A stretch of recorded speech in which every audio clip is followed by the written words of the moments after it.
Are you an independent musician feeling overwhelmed by the endless act of juggling creativity, business, and self-care? You're not alone. That's why I created the Artist Mind Map. The Artist Mind Map is a free blueprint designed to help you get clear on the route you need to take to attain your career goals in alignment to your artistic values. This is not just another random PDF page for the forgotten corners of your hard disk. It's a timeless roadmap you can use for decades to come. Think of it as a go-to overview to consult. When you grab your free mind map, you get exclusive access to a masterclass that will take your career to the next level. I use the same methodologies and systems for my high-end paying clients and students. So why am I giving it to you for free? Simple. I want to build a community of artists who can count on each other for safe spaces. Music saved my life. I believe that you have all that it takes to be the artist you were meant to be, if you're willing to put in the work. And more importantly, understanding what that work is. And the Artist Mind Map was designed to help you do exactly that. So if this resonates with you, go to artistmindmap.com and download this resource. artistmindmap.com. There's a particular myth that's seduced generations of artists, told loudly, repeated often, and marketed with a shine that's just glossy enough to distract us from its hollowness. It goes something like this. If you're good enough and lucky enough, you'll get discovered. The right deal, the right audience, the right numbers, and you'll make it. But here's the quarter truth. The commercial music industry, the one that defines so many of our ideas of success, is astonishingly young. Radio, for example, began in earnest only in the 1920s. Major labels consolidated in the post-war boom. Streaming is barely 2 decades old. And yet somehow this relatively new structure has become the dominant lens through which millions of musicians view their worth. The damage this myth has done, especially to artists who carry deeper legacies, spiritual lineages, or healing practices, is vast. And it's time to be interrogated. Welcome to another session solocast. These solocasts were designed to help independent artists and musicians like you navigate the very complex labyrinth that is your artistic practice and career. They're based on empirical research and experiences of my own career as an independent musician and an educator and coach working with artists just like you. The primary aim behind these sessions is to offer accessibility to the kind of education many of us need to work with in order to forward ourselves in these very confusing times as empowered and independent artists in the truest sense of the word. The myth of the music career, the loud story of a young machine. Before the industry, music was ceremony.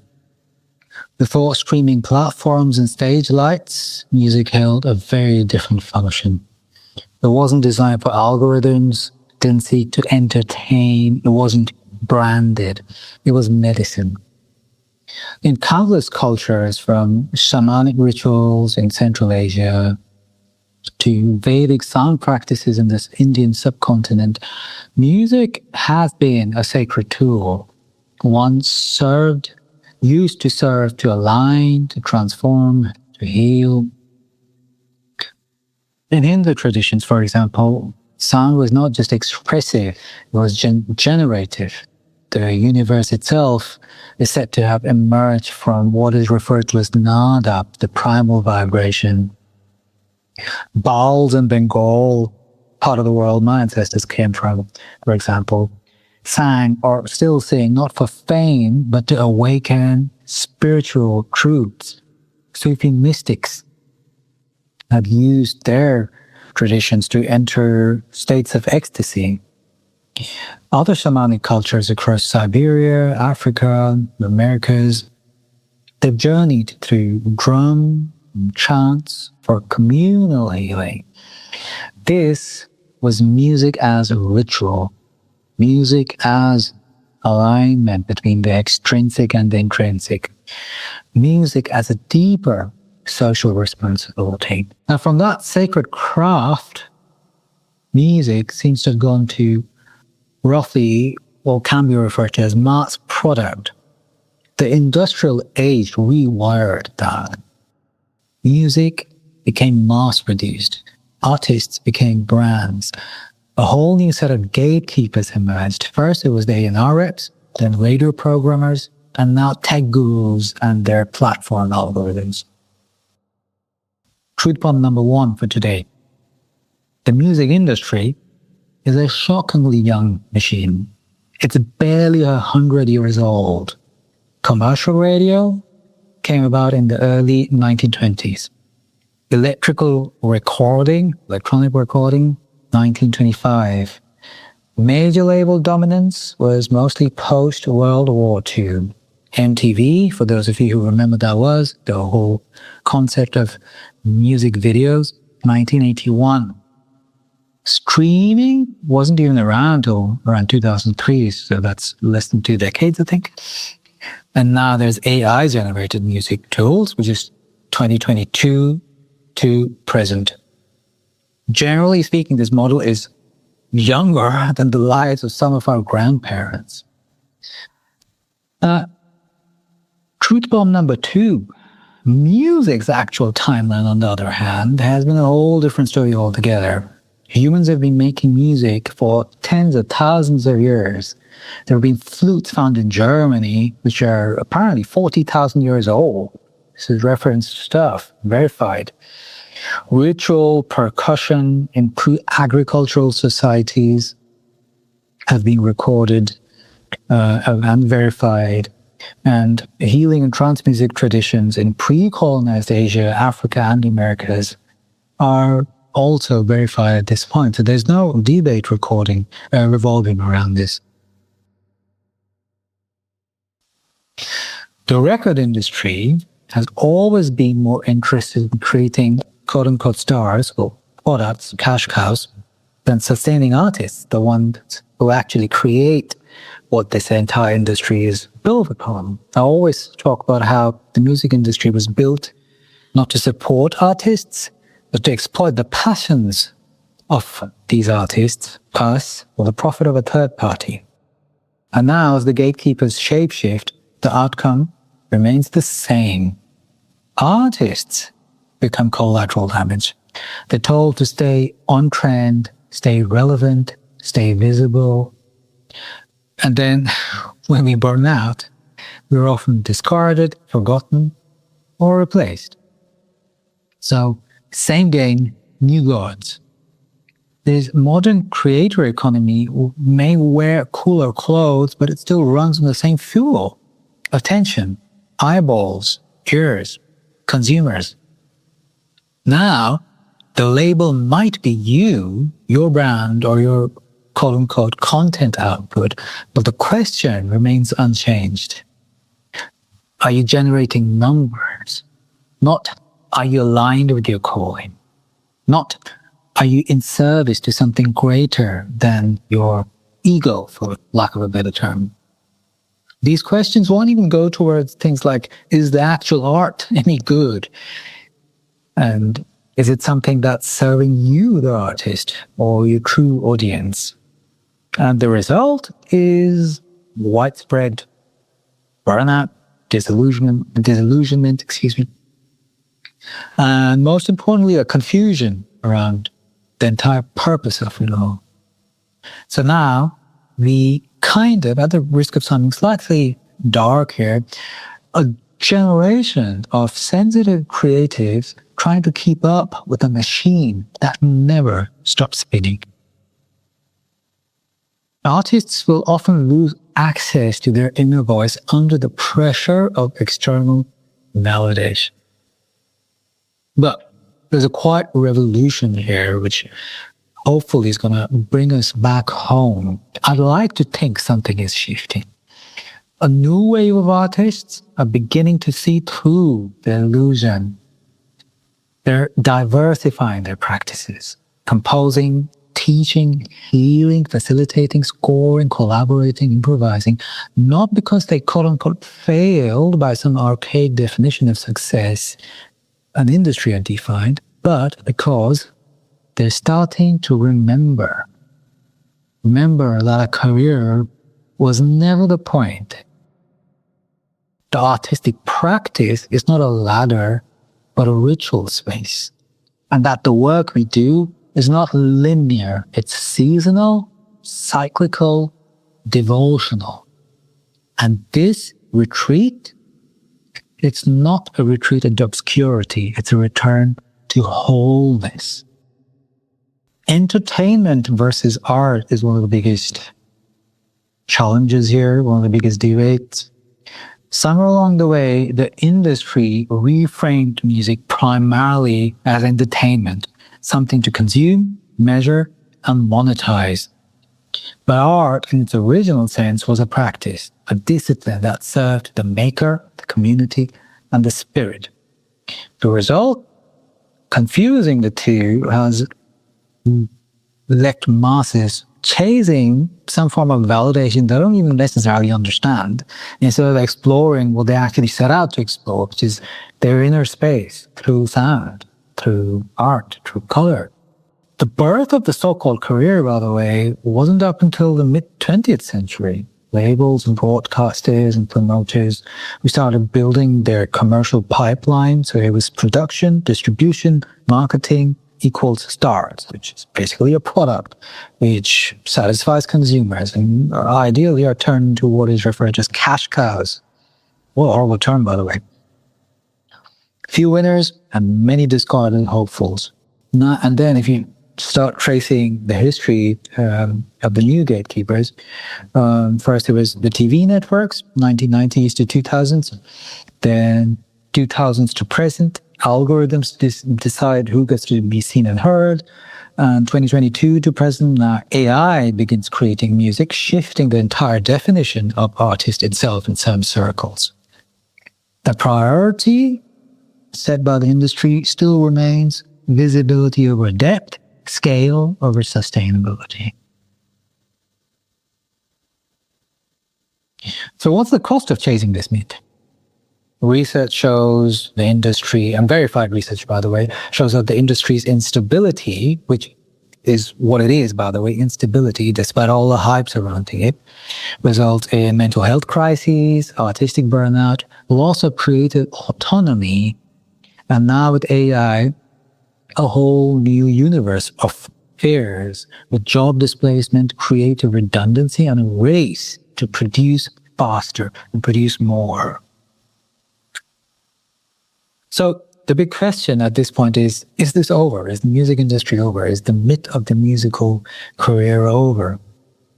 Well, if the music career model is this young, fragile, and easily disrupted, my question to people listening is it even worth anybody's time and or energy anymore at all? Was it ever that? Or is it maybe time to define something older, stronger, and harder to erase? So some of my folks are going to ask them, so what's the solution here? Chuck society, become a monk? Well, worse plans have been made. But that's not necessarily the gist here that I'm trying to get across. Rejecting the myth doesn't mean rejecting the world per se. It just means, in my books, that your identity as an artist is not something the industry gets to define. If anything, it's the other way around. You can keep your practice sovereign while still engaging with audiences, platforms, and even commerce, but on your terms. The return to roots? Many independents are walking away from this conveyor belt system. They're diversifying income, building communities, teaching, licensing, integrating their art with other fields. This ironically mirrors music's pre-industrial role way more closely. So, now that we've talked about this entire debate, what are the actionable steps here that we can actually implement right now? Because information without implementation is not what I'm here to do. First off, artists need to realize that they are more in control than they realize. Believe in it. That's not some law of attraction mumbo jumbo. Apologies if that sounds disrespectful. I'm not a law of attraction fan. But neuroscience, on the other hand, does confirm what a lot of law of attraction folks have pointed towards in the more pop psychology / self-help circles. Neuroscience shows that our belief systems shape perception, influencing what opportunities we actually notice and act on. Think about that. Neuroscience shows, this is proven science by the way, that our belief systems shape our perception, influencing what opportunities we actually notice and act on. That's kind of the reason why mindset was such a huge buzzword for such a long time. And even though it's not a buzzword as much as it was, it's still one of the most relevant concepts for all of us to really explore. Studies in cognitive neuroscience show that expectations and mental framing prime the brain's attentional networks to detect relevant signals in the environment, making us more likely to perceive and act on real opportunities. That's a quote from a scientific journal, by the way, which you can look up on the blog post if you want. Translation in layman terms, what you believe is possible directly affects what you're able to see and respond to. What you believe is possible directly affects what your nervous system is capable of actually seeing, observing, and respond to. I referred to this in an early podcast episode as well, where I was talking about artists and their belief systems on money, finances. So, some actionable steps here. Step 1, name your audience. Chances are you're probably still performing. I don't want to make presumptions here depending on who's listening, but there is a high chance that you're probably still performing for someone else's dream, concocted by industrial mythology, enabled by social pressure. So, which industry era ideal are you still chasing? And does it still serve your real work? More importantly, who is your audience? Where are they? And how do you reach them? And most importantly, why? Step 2, mute the noise. Unfollow, mute accounts that equate worth with follow accounts or virality. I'm a little radical about this by some standards, but I am of the deep mind that curating your presence online or offline even on the basis of metrics like the quantity of followers is a downward spiral. That is not something you want to base your career on. It's an excellent byproduct to enjoy. That's how things progress. But to make that a goal is a downward spiral. Because your nervous system, again, I've been talking about the nervous system a lot, learns what you feed it. So this is your invite to stop underestimating the influence of sensory input on your destiny. Yep, I just said that. Step 3, daily nervous system anchor. Pick one grounding ritual before public-facing work. Examples: skills, breathwork, focused silence, deliberate slow warm-ups at your instruments. Actually making art. Remember that? This will protect your focus from algorithmic overstimulation and actually recalibrate your intentionality. Excuse me. And generally speaking, make you a better human, which at this point of time is one of the best things you can actually aim for. I have a suggestion for you, by the way, an 11-day reframe. Yeah, as part of the actionable steps you can take. For just 11 days, measure only and only the integrity of your daily work, the growth of your skills, alignment with your original why, intentionality. Keep a record of all of these. And number 5, find someone to hold you accountable to this 11-day reframe. Ideally a mentor or a peer or just a friend you trust. In that order of preference, if you ask me. So, final thoughts and conclusion on the myth of the music career. The music career is barely a century old and already destabilized by AI. Music itself, on the other hand, is over 40,000 years old. Think about that. So, choose your timeline wisely. One is medicine. The other, the potential disease, if misunderstood. Generally speaking, there's nothing wrong with visibility or ambition, or even wanting to make a living through your art. But when we build our sense of worth on myths designed by industries that never cared for us, we lose something precious. Ourselves. The work of an artist is not to chase noise, but to tune the instrument within. You are the instrument. To reclaim music as a living, breathing, evolving practice. Because a music career might come and go. That's transient. But a music practice is meant to last a lifetime. Hope that helps. Hey folks, I hope you found that episode helpful. Here's a little request. If you did, consider sharing this episode with your folks. Think about the ways in which they might benefit the way you did. And please don't ever hesitate to reach out if you have queries. My name's TL. I'm an independent musician and educator and the founder of the Holistic Musician Academy.